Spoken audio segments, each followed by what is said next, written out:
Hello everyone, welcome to an money Telugu. Ellenbarrie industrial gases వాళ్ళు ఐపీఓకి వచ్చారు మార్కెట్లోకి. ఈ రోజు అంటే జూన్ 24 ఓపెన్ అయింది మార్కెట్లో. జూన్ 26 రోజు క్లోజ్ అయిపోతుంది ఈ ఐపీఓ. వీళ్ళు 852 crore గాను ఐపీఓకి వస్తున్నారు మార్కెట్లోకి. వీళ్ళు మార్కెట్లోకి ఎందుకు ఐపీఓగా వస్తున్నారంటే కనుక వాళ్ళకున్న డెట్స్ క్లియర్ చేసుకోవడానికి, అలాగే వాళ్ళకి మ్యానుఫ్యాక్చరింగ్ ఫెసిలిటీ ఏదైతే ఉందో దాన్ని ఎక్స్పాన్షన్ చేయాలనుకుంటున్నారు వీళ్ళు. వాళ్ళు ఒక ప్రైజ్ డిసైడ్ చేసింది ఏంటంటే 380 నుంచి 400గా ఒక షేర్ అనేది డిసైడ్ చేశారు. ఒక లాట్లో వచ్చేసి 37 షేర్స్గా ఉన్నాయి. అండ్ ఇది ఇండియాలో ఓల్డ్ కంపెనీ, అంటే 50 years బ్యాక్ స్టార్ట్ అయిన కంపెనీ ఇది. ఈ కంపెనీ వీళ్ళు ఫ్రెష్ ఇష్యూ ద్వారా, అలాగే ఆఫర్ ఫర్ సేల్ ద్వారా కూడా రేజ్ చేయాలనుకుంటున్నారు మనీ. ఫ్రెష్ ఇష్యూ ద్వారా చూసుకుంటే 400 crore రేజ్ చేస్తే, ఆఫర్ ఫర్ సేల్ ద్వారా 452.53 crore వీళ్ళు రేజ్ చేయాలనుకుంటున్నారు అమౌంట్ని. ఈ కంపెనీ స్పెషాలిటీ ఆఫ్ ద కెమ్ గ్యాసెస్ని మ్యానుఫ్యాక్చరింగ్ చేస్తుంది, అలాగే సప్లై కూడా, డిస్ట్రిబ్యూషన్ కూడా చేస్తుంది. ఈ కంపెనీ ప్రొడక్షన్ అండ్ డిస్ట్రిబ్యూషన్ చేస్తుంది ఇండస్ట్రియల్కి సంబంధించినటువంటి గ్యాసెస్ని, అలాగే మెడికల్గా స్పెషాలిటీ గ్యాసెస్ని, అండ్ డిఫెన్స్ కంపెనీస్లో ఏదైతే వాడతారో ఆ గ్యాసెస్ని కూడా మ్యానుఫ్యాక్చరింగ్ చేస్తుంది ఈ కంపెనీ. అండ్ స్టీల్ కంపెనీస్లో వాడే స్పెషాలిటీ ఆఫ్ ద గ్యాసెస్ని కూడా మ్యానుఫ్యాక్చరింగ్ చేస్తుంది ఈ కంపెనీ.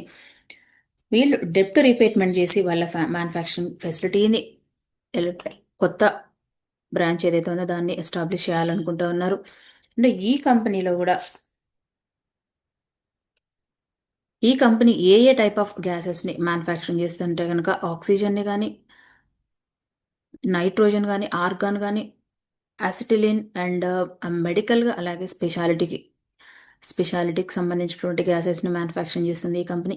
ఈ కంపెనీ ఆల్ ఓవర్ ఇండియాలో, ఈస్ట్, సౌత్, సెంట్రల్ ఇండియాలో ఉంది. ఈ కంపెనీ బ్రాంచెస్ చూసుకుంటే ఈ కంపెనీ తయారు చేసేటువంటి గ్యాసెస్ని ఏ ఏ సెగ్మెంట్లో వాడతారంటే కనుక స్టీల్ కానీ, హెల్త్ కేర్ కానీ, డిఫెన్స్ కానీ, ఫార్మాసిటికల్ కానీ, అండ్ రైల్వే సెగ్మెంట్లో కంపెనీ తయారు చేసినటువంటి గ్యాసెస్ని వాడతారు.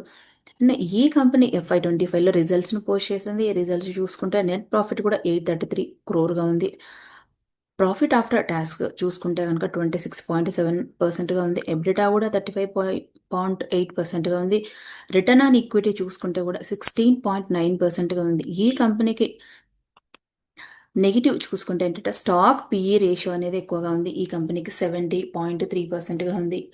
డెట్స్ ఉండడం వల్ల ఈ కంపెనీ ఇప్పుడు ఐపీఓ రీచ్ చేసి డెట్స్ని క్లియర్ చేసిన తర్వాత ఫ్యూచర్లో గ్రోత్ ఉండొచ్చు ఈ కంపెనీకి మార్కెట్లో ఆల్రెడీ ఉన్న list of the players, competitors ఎవరైతే ఉన్నారో చూసుకుంటే కనుక లిండే ఇండియా ఉంది, అలాగే రెఫెక్స్ ఇండస్ట్రీస్ ఉంది. నెక్స్ట్ థర్డ్ ప్లేస్లో ఎల్ఎన్ ఇండస్ట్రియల్ గ్యాస్ ఉంది. ఈ కంపెనీ ఉంది థర్డ్ ప్లేస్లో.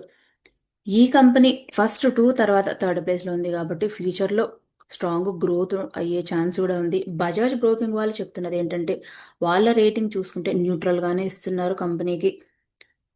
అండ్ ఈ కంపెనీకి డెట్స్ ఉండడం వల్ల ఒక నెగిటివ్ న్యూస్ అయితే ఫ్యూచర్లో కూడా గ్రోత్ ఉండే ఛాన్స్ ఉంది ఈ కంపెనీ ఈ రోజు ఓపెన్ అయిన రోజు గ్రే మార్కెట్ ప్రీమియం చూసుకుంటే 3%గా ఉంది. అలాగే సబ్స్క్రైబర్స్ కూడా 8% సబ్స్క్రైబ్ అయింది ఐపీఓ.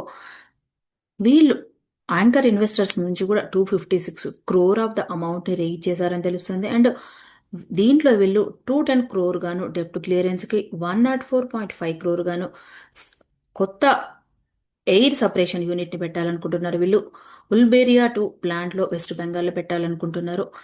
ఈ కంపెనీకి లీడ్ బుక్ రన్నర్గా వచ్చేసి మోతీలాల్ ఒస్వాల్ వాళ్ళు, ఇన్వెస్ట్మెంట్ అడ్వైజర్ వాళ్ళు, అండ్ IIFL క్యాపిటల్ సర్వీస్ వాళ్ళు, అండ్ JM ఫైనాన్షియల్ వాళ్ళు లీడ్ బుక్ రన్నర్గా ఉన్నారు ఈ కంపెనీ ఐపీఓకి. ఈ కంపెనీకి పాజిటివ్ న్యూస్ కొన్ని పాజిటివ్ న్యూస్ ఉన్నా కూడా ఓల్డ్ కంపెనీ కాబట్టి డెట్స్ ఉండడం మాత్రమే ఒక నెగిటివ్ న్యూస్ అని చెప్పొచ్చు ఈ కంపెనీకి. ఎక్సెప్ట్ అన్ని చూసుకుంటే కనుక అన్ని పాజిటివ్గానే ఉన్నాయి. ఈ కంపెనీ ఫ్యూచర్లో గ్రోత్ ఉండే ఛాన్స్ ఉంది. ఈ వీడియో కనుక నచ్చినట్టయితే లైక్ చేయండి, షేర్ చేయండి, కామెంట్ చేయండి, అండ్ ఛానల్ సబ్స్క్రైబ్ చేయండి. Thank you. అండ్